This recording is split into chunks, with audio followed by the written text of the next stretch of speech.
pelajaran SKI mengenai kondisi masyarakat Arab pra-Islam. Baik, sebelum kita memulai pelajaran kita hari ini, sama-sama kita berdoa dulu ya. Ya, oke. Dipimpin berdoanya dengan siapa? Ya, silakan berdoa. Siap, berdoa.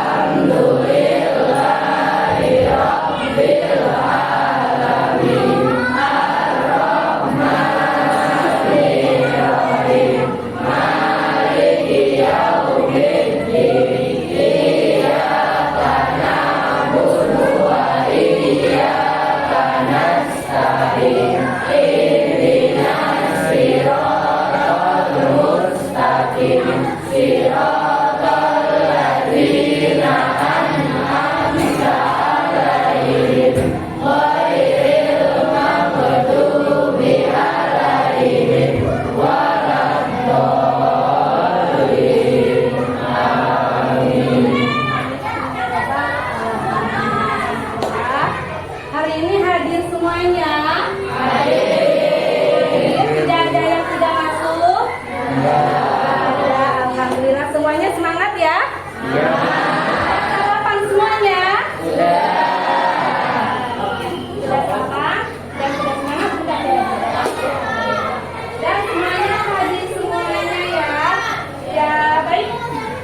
Sebelum kita lanjut ke materi kondisi masyarakat Arab pra-Islam, siapa yang masih ingat pelajaran minggu lalu? Saya, Bu. Pak ya, silakan siapa namanya? Afgan Raditya. Afgan. Coba apa yang minggu lalu yang sudah ibu sampaikan? Kepercayaan bangsa Arab masyarakat sebelum datang Islam, mereka menyembah berhala. Oh ya bagus. Berarti Afgan nyimak ya pelajaran minggu lalu ya. Apa tentang apa bisa diulangi? Kondisi masyarakat iya, masalah kepercayaan bangsa Arab sebelum masuk Islam. Ya, bagus ya pelajaran minggu lalu. Jadi awalnya itu kepercayaan bangsa Arab itu sebetulnya mereka itu bertauhid, agama yang dibawa oleh Nabi Ibrahim. Ya sayangnya, ya. Nah, bisa berubah menjadi kepercayaannya menjadi kepercayaan yang menyembah berhala itu awalnya dari seorang pedagang ya yang datang ke Syam, berdagang ke Syam.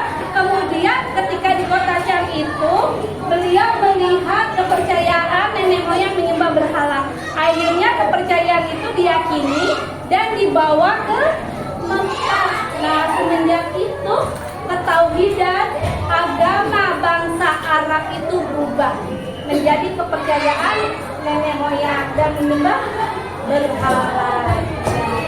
Baik, bisa dipahami kan? Masih diingat yang minggu lalu ya? Untuk pelajaran sekarang mengenai kondisi masyarakat pra-Islam.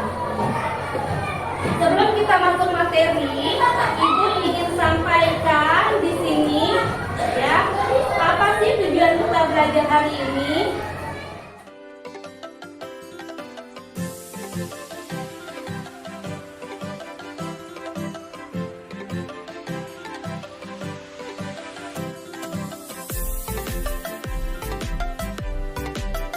Siap-siap semuanya? Iya. Apa kabar semuanya? Alhamdulillah, luar biasa. Baik, sebelum itu ya agar kalian lebih memahami apa sih bagaimana sih kondisi bangsa Arab sebelum datangnya Islam. Penasaran? Mau tahu? Mau. Oke, kalau mau tahu kita simak ya video yang ibu tayangkan. Siap semuanya? Siap.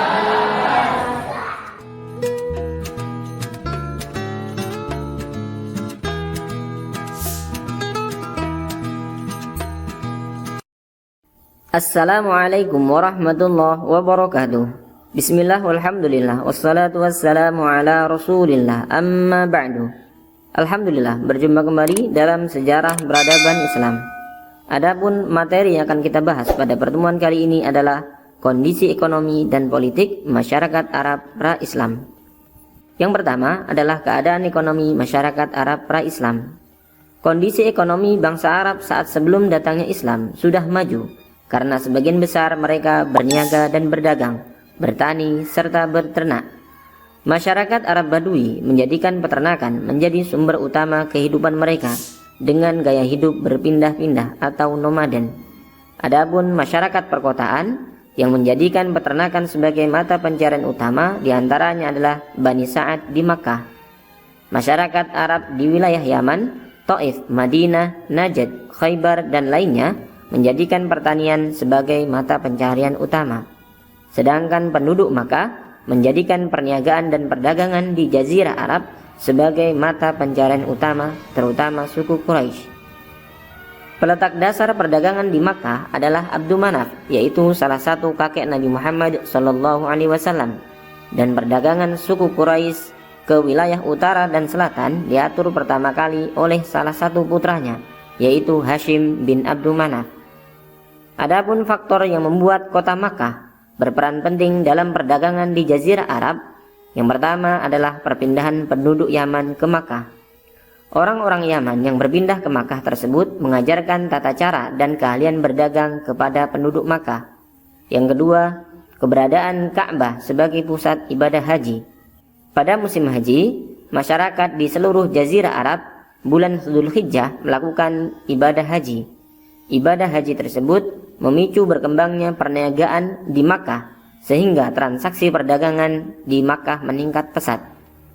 Kebiasaan perdagangan bangsa Quraisy tersebut tercantum dalam Al-Quran, Surah Al-Quraisy ayat 1-4. A'udzu billahi minasy syaithanir rajim.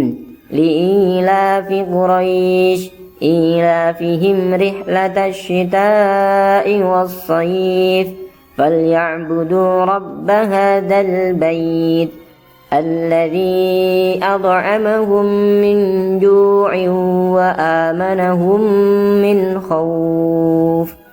Artinya, karena kebiasaan orang-orang Quraisy, yaitu kebiasaan mereka bepergian pada musim dingin dan musim panas, maka hendaklah mereka menyembah Tuhan pemilik rumah ini atau Ka'bah yang telah memberi makanan kepada mereka untuk menghilangkan lapar dan mengamankan mereka dari rasa ketakutan.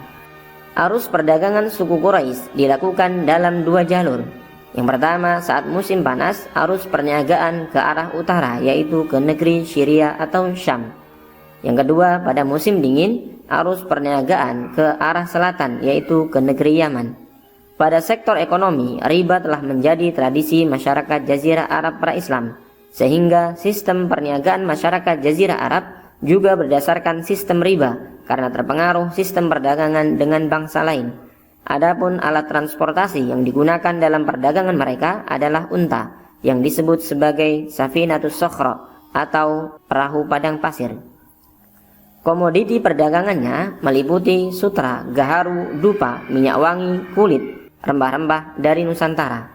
Jalur perdagangannya meliputi jalur darat dan laut, sehingga bangsa Arab pun mendapatkan komoditi perdagangan dari India, Cina, serta Sumatera. Pasar di Makkah diantaranya Pasar Ukaz, Dzulmajjaz atau Pasar Syair, dan Mijannah menjadi pusat-pusat perdagangan di Jazirah Arab. Adapun fungsi pasar pada masyarakat Arab pra-Islam diantaranya yang pertama sebagai pusat perdagangan, yang kedua pusat peradaban dan kekayaan bahasa, yang ketiga pusat pertemuan para pemimpin bangsa, dan yang keempat pusat pertemuan para penyair. Adapun yang kedua adalah keadaan politik masyarakat Arab pra-Islam.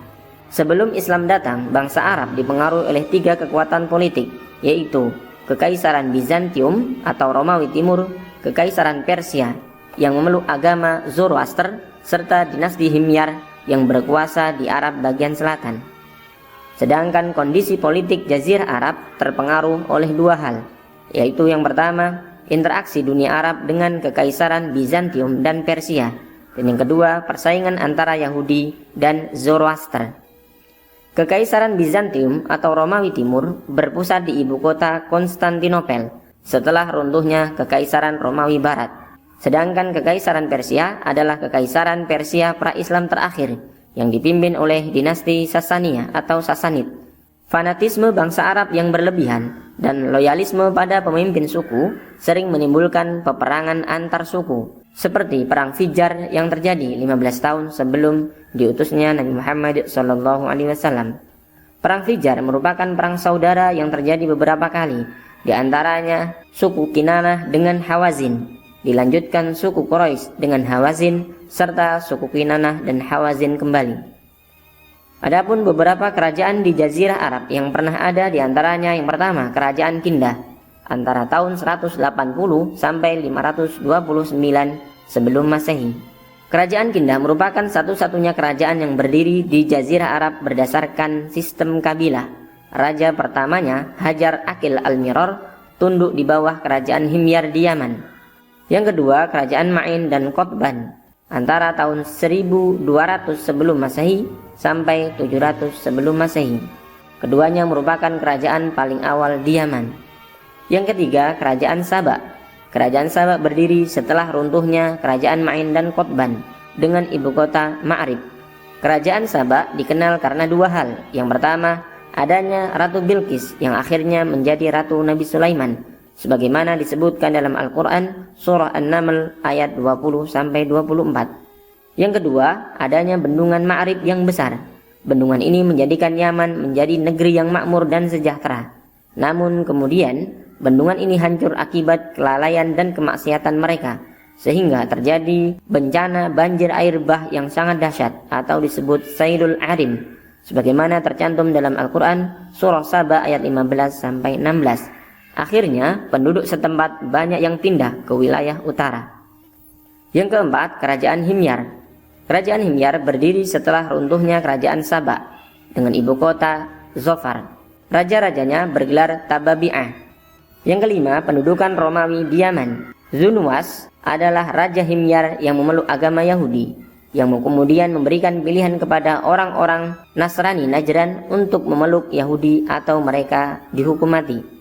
Karena mempertahankan keyakinannya, mereka pun dibunuh dengan dibakar di dalam parit dan dikenal dengan sebutan Ashabul Ukhdud. Ashabul Ukhdud diabadikan dalam Al-Quran surah Al-Buruj ayat 4-6.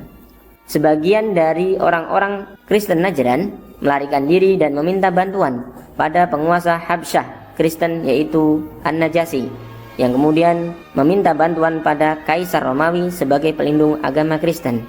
Kaisar Romawi pun mengirimkan kapal perang dan senjata, sehingga Raja Najasyi akhirnya mampu menaklukkan kota Yaman berkat komandannya yang bernama Arbat dan asistennya Abroha.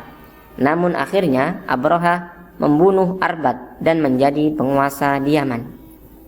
Yang keenam, pendudukan Persia di Yaman. Salah seorang anak Raja Himyar yang bernama Saif bin Ziyazan melarikan diri ke Persia untuk meminta bantuan Persia mengusir orang-orang Habsyah dari Yaman. Setelah Persia berhasil mengalahkan Habsyah, Kisra Persia mengangkat Saif sebagai raja untuk wilayah Yaman. Setelah Saif terbunuh, Kisra mengirimkan Wahruz menjadi penguasa di Yaman yang tunduk pada Persia. Setelah Wahruz meninggal, digantikan oleh anak dan cucunya. Tatkala Rasulullah diangkat sebagai Rasul, penguasa Yaman asal Persia adalah Bazan. Rasulullah mengajak Bazan memeluk Islam dan akhirnya ia pun masuk agama Islam. Yang ketujuh, Kerajaan Hira atau Manazirah. Hira didirikan oleh Kerajaan Persia, terletak di perbatasan Arab dan Irak. Penduduknya ahli menulis dan membaca. Raja Hira terakhir, Munzir bin Nu'man, pun masuk Islam pada masa dakwah Panglima Khalid bin Walid. Yang kedelapan, Kerajaan Ghassan, didirikan oleh Kerajaan Romawi. Ghassan terletak di perbatasan Syria dan Arab. Penduduk Ghassan merupakan ahli menulis, membaca, dan ilmu kemiliteran. Mereka menganut agama Nasrani atau Masehi dari bangsa Romawi dan menyebarkannya ke Jazirah Arab. Yang kesembilan adalah Hijaz. Hijaz merupakan wilayah yang belum pernah dijajah dan dipengaruhi oleh bangsa-bangsa asing, dikarenakan letak geografisnya dan merupakan negeri yang miskin sumber daya alam sehingga tidak menarik negara-negara lain untuk menjajahnya. Kota terpentingnya adalah Makkah dan Yathrib. Awalnya Makkah dan Ka'bah dikuasai oleh Nabi Ismail alaihissalam, kemudian dilanjutkan putra sulungnya yaitu Nabit, dan dilanjutkan oleh penguasa kabilah Jurhum. Suku Jurhum dikalahkan oleh suku Khuza'ah yang berpindah dari Yaman setelah runtuhnya bendungan Ma'rib dan berkuasa di Makkah selama kurang lebih 300 tahun. Pada abad ke-5 Masehi, suku Quraisy pun merebut kekuasaan Makkah dan Ka'bah dari suku Khuza'ah. Kota Makkah mengalami kemajuan di bawah kekuasaan suku Quraisy. Untuk mengurus Makkah dan mengamankan para peziarah yang datang ke kota Makkah, suku Quraisy pun mendirikan semacam pemerintahan. Suku Quraisy juga mengatur urusan Ka'bah. Terdapat 10 jabatan tinggi yang dibagikan kepada kabilah dari suku Quraisy, yaitu yang pertama, Hijabah merupakan penjaga kunci dan keamanan Ka'bah. Yang kedua, Sikoyah, penjaga mata air Zam-Zam dan penyedia air minum jamaah haji. Yang ketiga, Diyat, merupakan pemegang kekuasaan dan hakim sipil serta kriminal. Yang keempat, Sifaroh, yaitu penguasa urusan usaha negara atau menjadi duta. Yang kelima, Liwa, merupakan pemegang bendera pemerintahan dan perang sebagai jabatan ketentaraan. Yang keenam, Rifadhah, yaitu pengurus pajak bagi fakir miskin dan penyedia makanan jamaah haji. Yang ketujuh, Nadwah, yaitu jabatan ketua dewan sebagai pembuat undang-undang politik. Yang kedelapan, Khaiman, yang merupakan pengurus balai musyawarah. Yang kesembilan, Khazinah, yang merupakan jabatan administrasi keuangan. Yang kesepuluh, Azlim, merupakan penjaga panah peramal untuk mengetahui pendapat para dewa-dewa. Adapun hikmah diturunkannya Islam di Jazirah Arab diantaranya, yang pertama, adanya rumah ibadah yang pertama, yaitu Baitullah Ka'bah. Yang kedua, lokasi Jazirah Arab yang sangat strategis. Yang ketiga, Jazirah Arab terbebas dari penjajahan bangsa manapun. Yang keempat, bahasa Arab merupakan bahasa tertua dan terkaya. Yang kelima, tidak adanya kemajuan material di Jazirah Arab. Yang keenam, karakter asli bangsa Arab yang pemurah. Yang ketujuh, barokah doa dari Nabi Ibrahim alaihissalam. Adapun masyarakat Arab pra-Islam disebut sebagai Arab Jahiliyah karena kebodohan akhlak dan perilakunya. Aspek jahiliyah mereka meliputi yang pertama, tidak menyembah Allah. Yang kedua, tidak menerima kebenaran Nabi dan Rasul. Yang ketiga, tidak mempunyai kitab suci panduan. Sekian pembahasan kita dalam pertemuan kali ini. Semoga bermanfaat. Jangan lupa subscribe, like, dan share. Sampai jumpa di pertemuan selanjutnya. Kita tutup bersama dengan hamdalah dan kafaratul majlis. Alhamdulillahirabbil alamin. Subhanakallahumma wa bihamdika asyhadu an la ilaha illa anta astaghfiruka wa atubu ilaik. Assalamualaikum warahmatullahi wabarakatuh. Ya, tadi kalian sudah menyimak semua sejarah tentang peradaban bangsa Arab Islam sebelum masuknya Islam ke negeri Arab. Ya, bagaimana? Menarik filmnya? Menarik. Apa yang bisa kalian pahami? Boleh? Apa yang bisa kalian pahami? Apa? Bangsa Arab tadi apa? Apa yang kalian pahami? Kebiasaan bangsa Arab itu suka apa yang keras? Yang berdagang ke daerah-daerah di musim dingin dan musim panas. Iya, kalau musim dingin mereka pergi kemana? Ke negeri Yaman. Ke negeri Yaman. Kalau musim panas? Syam. Ya, ke Syam. Yaman. Ya, sudah menarik. Untuk selanjutnya dari video yang sudah Ibu tayangkan, ada yang ingin bertanya? Mau bertanya apa?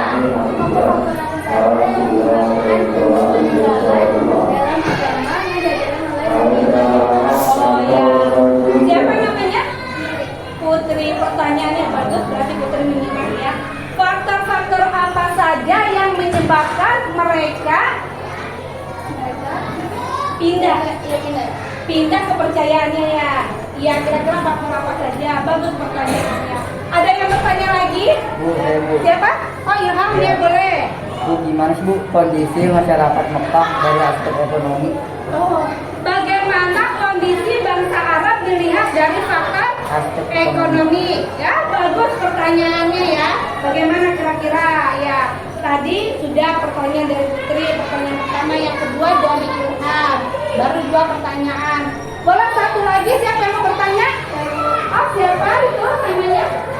Alfredo. Ya, silakan. Saya mau bertanya, bagaimana karakter bangsa Arab sebelum Islam dilihat dari sisi positif dan negatifnya?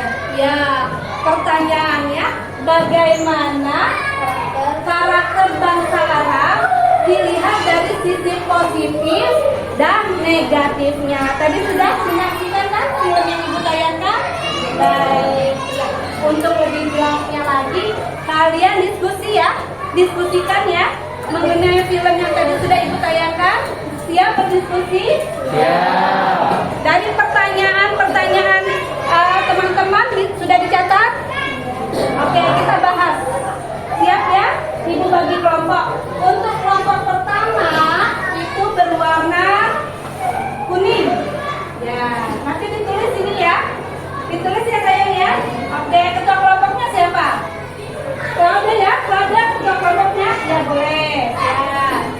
Kemudian untuk kelompok 2, Putri, kelompoknya Putri. Siapkan ya teman-temannya ya. Siap, kita diskusikan. Kelompok 3 warna putih. Siapa? Ilham. Ya baik, ya Ilham. Didiskusikan, ditulis, kemudian nanti dipresentasikan. Ya ini spidolnya boleh satu-satu. Ya, boleh berkelompok. Ya, kelompok 1 silakan bergabung dengan kelompoknya. Kelompok 2, kelompok 3. Ya ini spidolnya. Boleh.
Bagaimana hasil diskusinya hari ini?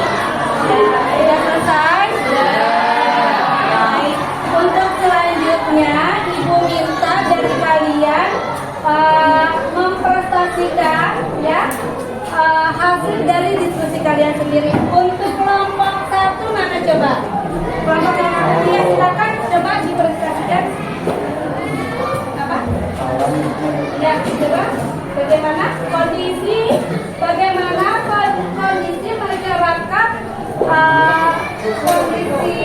masyarakat sebelum datangnya Islam dilihat dari segi ekonomi? Ya, silakan coba. Assalamualaikum warahmatullahi wabarakatuh. Waalaikumsalam warahmatullahi wabarakatuh. Perkenalkan, nama saya Muhammad Ilham. Saya akan menjelaskan kondisi masyarakat Mekah dari aspek ekonomi. Masyarakat Mekah dari aspek ekonomi sering berdagang, bertani, dan beternak. Kebiasaan orang-orang Quraisy yaitu mengadakan perjalanan berdagang ke daerah-daerah. Di saat musim dingin, masyarakat Quraisy sering pergi ke Syam. Saat musim panas, mereka berdagang ke negeri. Ya, baik. Ya, terima kasih. Silakan duduk lagi. Terima kasih. Wassalamualaikum warahmatullahi wabarakatuh. Waalaikumsalam warahmatullahi wabarakatuh. Ya, tadi sudah dipresentasikan oleh kelompok 1 ya. Jadi boleh Ibu simpulkan bahwa kondisi bangsa Arab sebelum datangnya Islam dilihat dari segi ekonomi, yaitu kebiasaan mereka itu sukanya berdagang, berpindah-pindah tempat ya. Ketika musim dingin, mereka itu ke negeri Yaman ya. Sedangkan ketika musim panas mereka ke negeri Syam. Itulah kalau dilihat dari segi ekonomi bangsa Arab. Kemudian bangsa Arab juga secara ekonomi kehidupannya ada yang bertani ya, ada juga yang berternak ya. Baik ya. Ya, untuk selanjutnya nanti akan Ibu simpulkan lewat video yang Ibu tayangkan kembali. Baik, anak-anakku sekalian, sebelum kita tutup pelajaran kita hari ini, saat ini Ibu ingin sedikit menyimpulkan tentang materi yang sudah kita pelajari saat ini.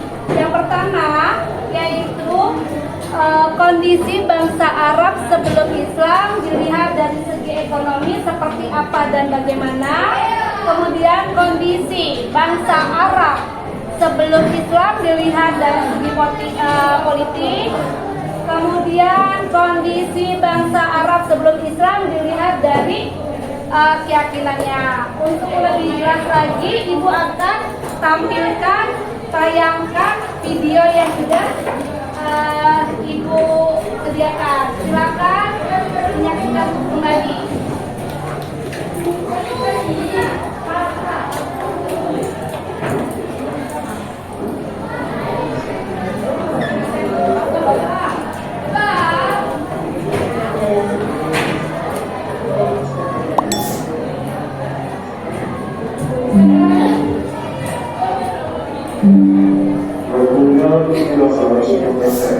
Waktunya istirahat untuk sampai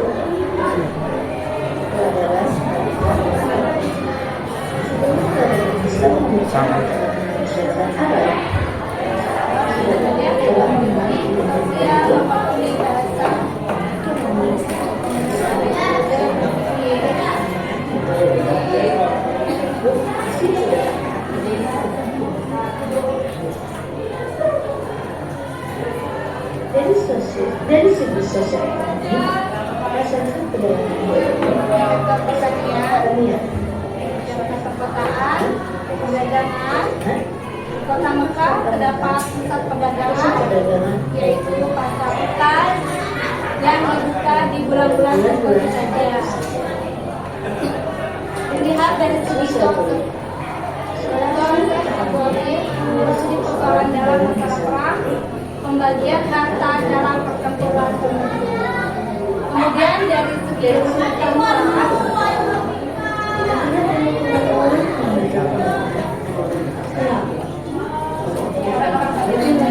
yang lari ke negeri Arab saat mereka berserang bangsa Persia. Selanjutnya dari ilmu teknologi, ilmu fikih untuk mengetahui suatu peristiwa berasal dari orang-orang ada. Dari segi pengobatan, penyakit atau tabib yang berasal dari orang-orang ada.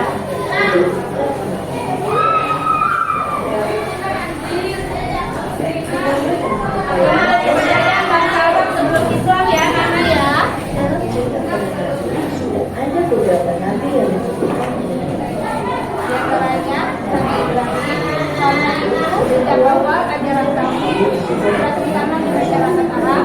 Setelah bersedia Allah, ajaran tersebut mengalami perubahan yang akhirnya masyarakat Arab banyak yang menyembah berhala.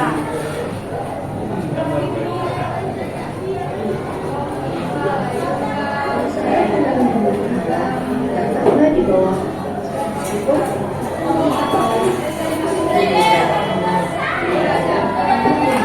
Merupakan berhala besar bernama Mubal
ya adalah mengadakan majlis atau najwa sebagai sarana untuk mendeklarasikan saja bertanya atau tentang membuka berita dan lainnya. Anak-anakku sekalian, tadi sudah Ibu simpulkan mengenai materi hari ini. Insya Allah minggu depan kita akan ketemu lagi dengan tema dan materi yang berbeda. Baik, sebelum ditutup pertemuan kita hari ini, sama-sama kita mengucapkan Alhamdulillah.